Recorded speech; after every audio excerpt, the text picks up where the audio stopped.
Hi, I'm Pat Newton, the head distiller at Waiheke Whisky.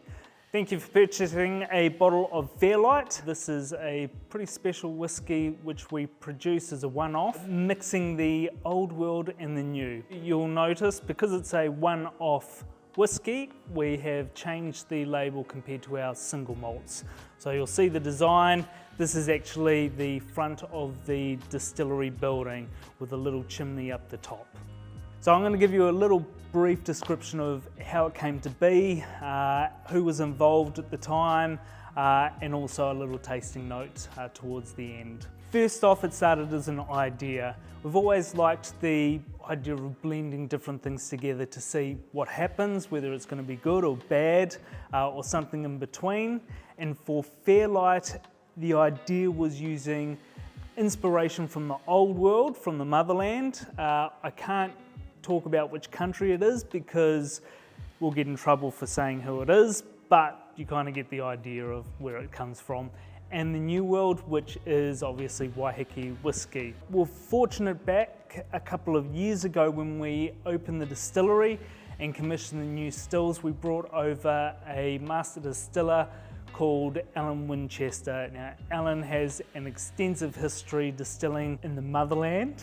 And he came across basically help us out. I hadn't run big stills before, and so he was just giving us pointers. He spent a couple of weeks with us, and during that time we had the idea to create a blend, a one-off, as I said, of the old world versus new. So we sat down with Alan and we basically tried samples from the Northern Hemisphere versus our own 5-year peated single malts.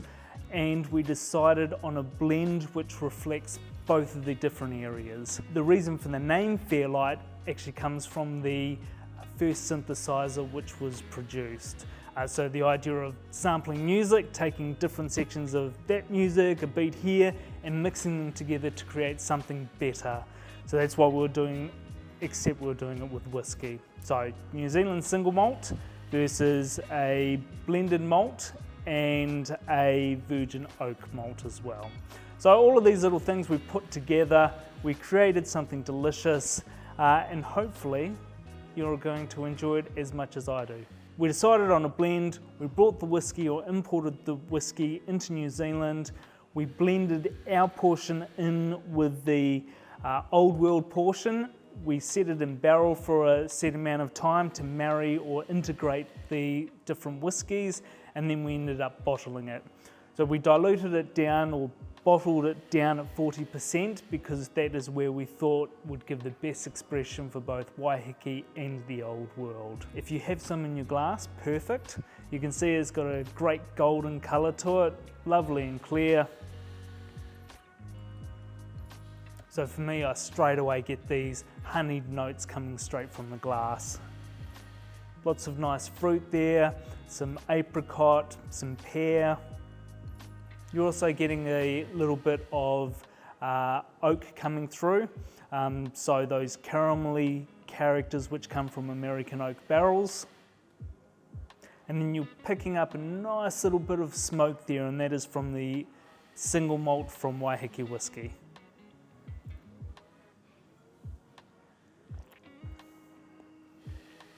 So on the palate, lovely sweet entry, great mouthfeel.